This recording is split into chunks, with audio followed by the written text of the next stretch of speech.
This is the Analysis in Chains with Nathan Williams and Neal Kieran.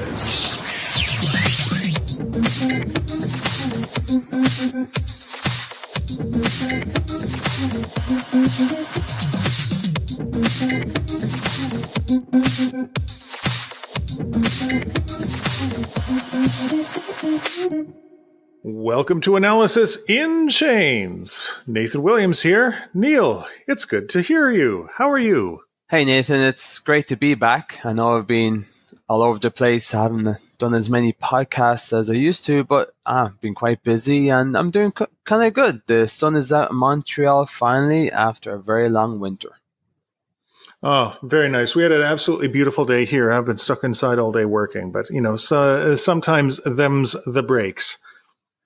Yeah, but I think, it is springtime more ways than one because it's starting to feel like a crypto spring in the last few weeks. I think we were debating at one time privately or maybe on the podcast after Bitcoin jumped up to 8,000 that was going to just drop back down again. But today it's at 9,000 and there's that sense that spring is in the air and we could be about to hit some sort of crazy rally that makes the world go mental. I really hope so. Whether you're invested in crypto or whether you're not, this is the sort of movement in the market that really drives innovation. Every time you've got a crypto spring and the price goes up, you end up having more developers move into the space, more tools being built, more adoption. It's not just the speculators talking about their Lambos and their moons. It's also the people working on really interesting enterprise projects, industry projects, infrastructures that benefit from this. Yeah, and there is a lot of investment going on. And when you start hearing about more and more corporations like Facebook and Microsoft and Amazon getting into this space, which, it's really hard to determine what sort of impact it will have, but it does go to show how mainstream it has become and how everyone wants to be part of the action. And what makes it super interesting is that when I look at stock markets today and this trade war, or now a cold tech war as they call it, there's not many places to invest in except the most borderless technology on the globe, which is blockchain. And so we're seeing that this is the opportunity for many companies for the next few years in a world where we could have East versus West when it comes to trade. So, it makes me more hopeful for blockchain when I hear more about these rumors of Facebook and Amazon, because they realize this is the future. And I'm sure a lot of VCs and private equity investors and what have you are all just jumped into blockchain because that's the only game in town at the moment. I still think that in general, VCs and private equity are very, very risk averse. And so they're going to jump in probably after the rest of us do, after they start to see everything going up. And what's interesting is that, these big projects and the good projects of the crypto space don't actually need to wait for the VCs, because as we spoke to Charles Hoskinson a couple of weeks ago, they can print their own money. And we are in this lovely time that as the Bitcoin price goes up, the dependence of crypto projects on these big VCs is less and less. And it'll be interesting to see if the VCs accept that, and if they want to get in, if they end up participating in token sales like everybody else. And I think what will also be interesting is that, I read a lot about these different investments and Series A funding and what have you. And you're right, VC investors are probably more risk averse and make it into a Series B, Series C funding round. But there's been so many people who have made so much money from crypto that they themselves now become the investors in these various projects. They've seen, areas of infrastructure that are being weakened, that maybe their own personal coin that they believe in, they can see some investments required in this particular area to help boost its productivity, to help boost its network reach. And so they're putting their investments in those places. What we often saw with the ICO boom was that you could buy a token in, say, an infrastructure project. And I would say that we're probably going to see maybe a reduction in those type of investments, but we're now seeing an increased investment in block producers. If you look at EOS, and I think a few times we laughed at EOS, and now I really regret how I dismissed them, and it's like, oh my god, this is like such a scam. And I think I really got caught up in a lot of the frenzy, the media frenzy, because I really struggled to appreciate EOS and what it was for. It just felt a bit too good to be true. But when I read more about the structure of the technology, in particular the way they have, say, block producers and Block.one, which has had a huge amount of funding recently, and I think it's going to be very successful, you start to see a lot of investment in block producers for DPoS, delegated proof of stake blockchains. And you start to realize like this could be the next wave. And this is why I love crypto, because it's all about developing new business models. And I think that when you hear about these innovations and new ways of doing things, it gives you a lot of enthusiasm for the future, given that we're in a very cynical world in terms of politics and financial markets. It's all about the right tool for the right problem, Neil. And I think what we're seeing is that in 2017, everyone wanted a fully decentralized protocol for various applications. So everyone built on Ethereum. It made sense. And then what we're seeing in 2019 is more and more companies getting on board. The companies, the enterprise platforms never slowed down in their pursuit of blockchain. They never stopped. And a lot of them went to build on Ethereum, some on Hyperledger. But what we're seeing is that if you want some sort of a decentralized infrastructure that companies can buy into, having sort of a UN sort of model or a delegated proof of stake model where you've got different delegates or different block producers that are not entirely trusted, but are sort of splitting power so that no one entity is in charge, tends to be more preferable in these scenarios than, say, a private blockchain where everyone has to know each other from the get-go. And I think when we're looking at EOS and the initial distrust we all had of them, that was grounded. It was really grounded in the fact, not that their technology was bad, but by the fact that they bought a pile of Ethereum with their token sale and then dumped it to crash the price. I think that was more the issue. Yeah, I think I had some optics issues. Whenever we would see these people at different presentations promise the world in regards to EOS, of course, it's very hard to really jump on board. And there were so many scams in ICOs. It was very hard to really think that, oh, this is completely legit because the way they hyped it up. So I feel like, yeah, it was all grounded, and skepticism in crypto is always warranted. So I think that, we probably went over the top, but I think, looking back and I read more about EOS and you realize, okay, it's not as bad as we made it out to be, but it's still not going to promise the world either. But again, like Ethereum, when Ethereum came around after Bitcoin, it just offers new ways of doing things, and new ideas. And this is what this whole community is about. I know there are some Bitcoin maximalists out there who think everything's going to be built on, Bitcoin, and maybe it could happen, but there's still so many limitations in regards to Bitcoin. And then when Ethereum came along, everyone thought that was the future, but that has its limitations as well. They all have their limitations, but this is no different to any piece of technology in the world. That there's everyone. Like if you look at all the car companies, there is no perfect car. There's always compromise in the technology because they're trying to solve a particular problem for a particular customer, and that's what's going to be happening. In the end, we may end up finishing with 10 or 20 blockchains with unique features that solve unique problems. It's unlikely there will be one blockchain to rule them all.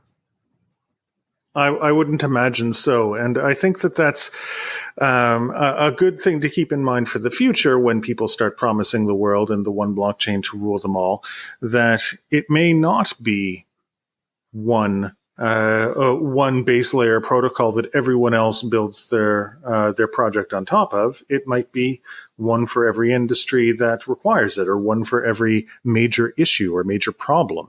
But I think that'll be borne out by market forces more than anything else. Yeah, I completely agree. But speaking of market forces, if there is some sort of rally like we saw in 2017, I'd be very curious to see what people think are the reasons. I remember in 2017, it was like all these people found a new religion.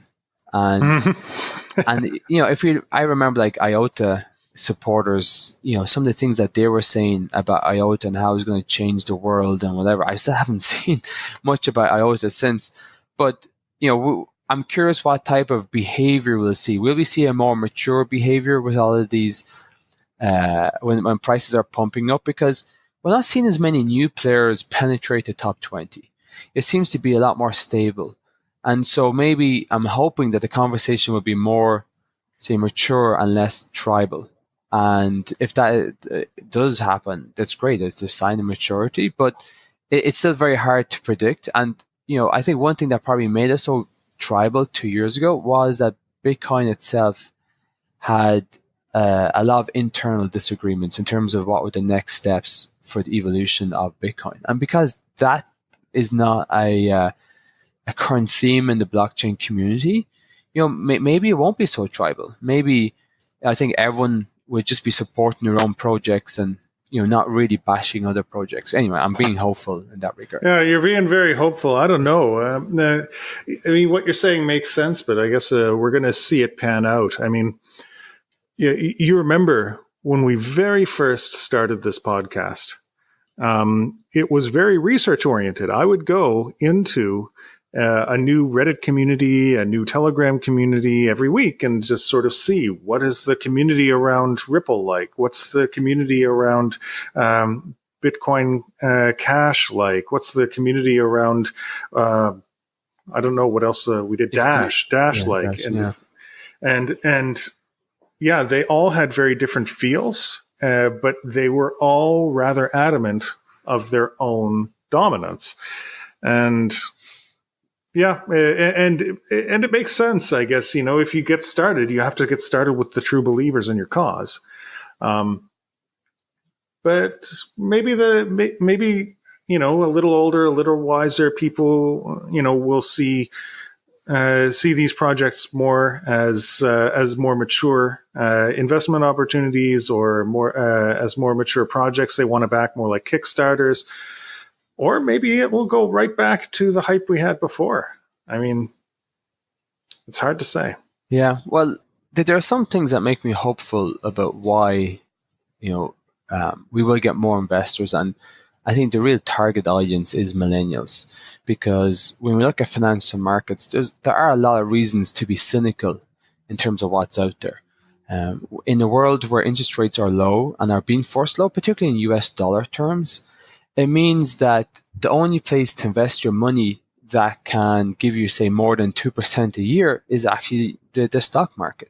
And so if money only can go to stock market, not because it's an attractive investment, but because that's the only place to go, that really does speak to a sort of a flawed system and reasons to be skeptical to invest in stocks, because it means that eventually it will pop. Because if people just put money there for the sake of putting money without any fundamentals, it will eventually pop. And I think a lot of millennials who are still licking their wounds from the financial crisis, because that was the first crisis a many of them really experienced, and that's why so many millennials still hold on to cash. It's going to be very hard for stocks in the future to try and attract millennials if they have this environment where not up is down and down is up. And so one thing I saw was that you have Grayscale, which is like a sort of a VC company, financial company in crypto. They've been developing trust funds. So they first started for institutional investors, and now they do it for common investors like you and me. So what to do is you can buy crypto, or you can buy like a stock that reflects the price of Bitcoin. So they will be buying over-the-counter Bitcoin, and that means that the stock will reflect the Bitcoin price. And their big picture, big idea is that when the ETF is first approved, they'll be using their products to create the first crypto ETF. And I think that finance needs these type of products because that's the way to get the millennials in. Millennials are looking at what's happening today and say, this makes no sense. It's all upside down world. Whereas if you start to offer these ETFs related to crypto, like, yeah, fair game. Okay, that's exactly what I want. I will put my money in that. And the thing about these ETFs is that you can put them in like sort of funds that are tax-free saving accounts. We have them in Canada and, other parts of the world. We have these type of mechanisms for saving for the future, for our retirement. And these are the opportunities millennials need to be able to invest in crypto in a more safer way and a way that makes sense when you think more longer term. And I think once these tools start to get created, because when people talk about, I think, a Bitcoin ETF, I don't really think they know what they're talking about.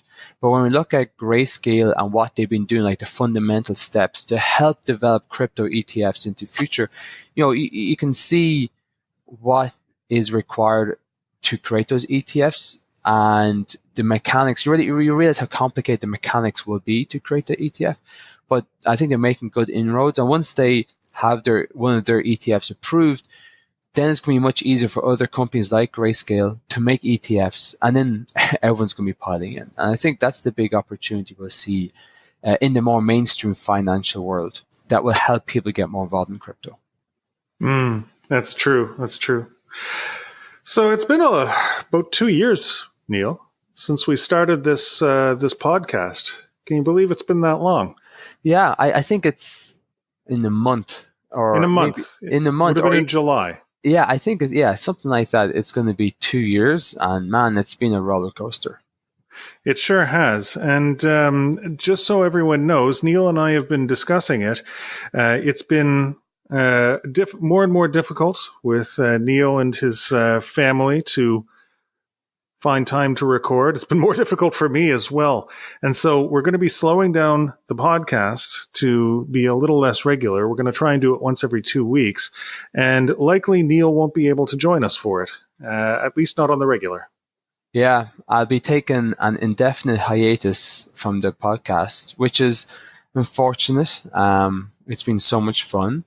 But as Nathan was saying, it's getting harder to find time. We're in 2 different time zones. I think in a world where we would have been in, if we were in the same time zone, maybe I could have stayed up a bit later. We can meet up at 10 p.m. and do a podcast. But with the time zone difference, it's getting more tricky. And when you got screaming kids and multiple diapers to change every few hours, finding that window of opportunity has been quite difficult. I think I've locked myself up in the bathroom or in the washing room or something like that to try and record a podcast. So I think an indefinite hiatus is, I think, the best way forward. So maybe someday in the future we'll return. But well, you're always welcome. You're always welcome back. And we've done a lot and covered a lot of ground together over this time. And I completely understand, Neal, because, as you know, my life has gotten a little more crazy as well. I've had to cut a lot of things out with, just because Minespider is starting to take off. It's all for good reasons. You've got family. I've got a child on the way as well. And I've got, the business taking off. And so sometimes you just don't have as much time as you used to.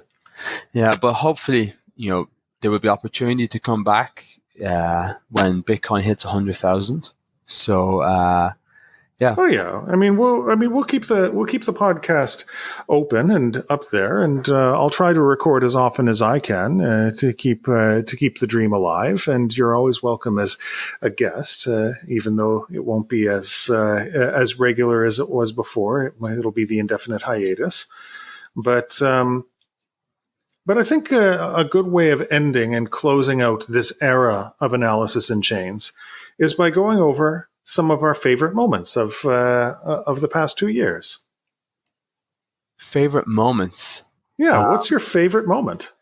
I would say my favorite moment on the podcast was when we started getting these emails in and people telling us how much they loved the show and enjoyed hearing our analysis and what have you. And you realize, wow, this is like a really cool community, and made doing the podcast more fun.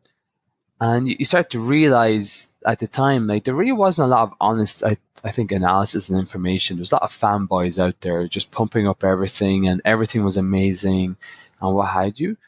And, to be able to provide that service, really made me feel good. And it made me wanted to continue doing the podcast. I just wish I would have been able to do it more on a regular basis. But, makes me think, wow, this is a fun thing, and yeah, it was definitely a highlight for me.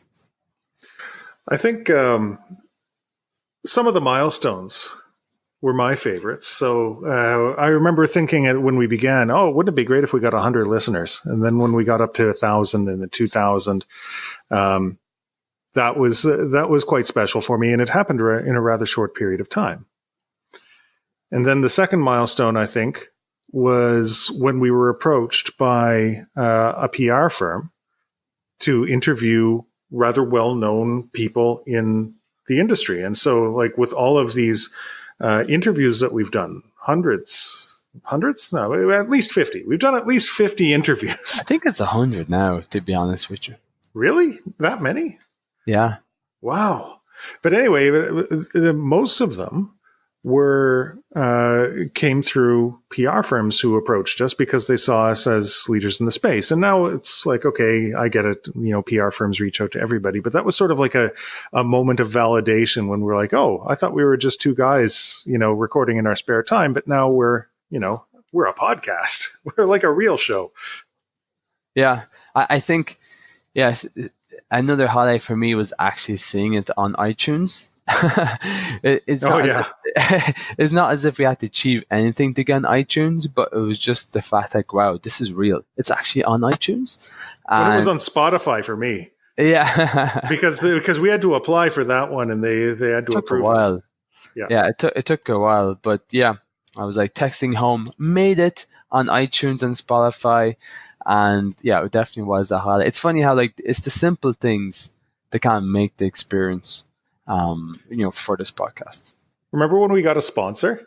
That was cool. Yeah, that was cool. We spent 5 weeks talking about Bankera. This was sponsored. And I wonder how they're doing. Yeah, no, I check on them. They're still going strong in terms of development, but I think one thing that does impact them is that on CoinMarketCap, they don't let it be known the volume in circulation.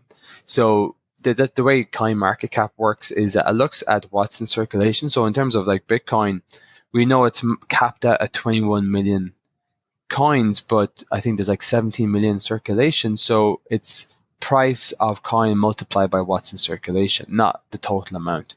So in Bankera's case, the amount in circulation is unknown, and therefore it's at the bottom of the pile in CoinMarketCap. So it doesn't get like much publicity, like if it were to be higher up. And we know that they sold a lot of coins. So I'm sure they should be much higher up in the rankings in CoinMarketCap, but because of that missing information, it means it's unknown and it's not on many exchanges, but it seems to be getting more exchanges as partners. And I think that over time, we should see things develop very quickly. And just to give a reference point, like I remember at the time when Bankera did actually sponsor us, Telegram were supposed to, do an ICO or whatever, and had actually sold a lot of private tokens. And Telegram don't plan on doing, I think, a public sale until end of this year. So it goes to show that while Telegram announced things at the same time as Bankera, they still haven't done anything publicly like Bankera, and will not happen to the end of the year. So that's why I'm still optimistic in regards to Bankera. And a lot of other projects similar to them is that, yes, they got a lot of funding at the start, but we have to be patient in terms of you've seen them roll out products. Like I often mention Wax because I bought a lot of Wax tokens, and it's the same thing with Wax. It's only now we're going to start seeing more product development in the upcoming months. That gives us something to be excited about, but that's like a year and a half of nothing. And that's the thing about the ICO boom. We were just buying into ideas, and we had to wait for a year and a half, 2.5 of nothing before things really start to click into gear. Hmm. It's been a good time, Neil. Yeah, it's been great, Nathan. I enjoyed it very much doing this with you. Yeah, I've enjoyed it too, and hopefully this will not be the last. Hopefully there will be that when Bitcoin hits 100,000, we'll have you back on the show, and all the best with where you go in the future. You'll always be an analyzer in the chain. Cheers, Nathan. Yeah, if Bitcoin hits 100,000, I'm pretty sure I will be retired and doing the podcast from a beach in the Caribbean. Can't wait for that. There we go. All right. Take care of yourself, Neil. Take care, Nathan.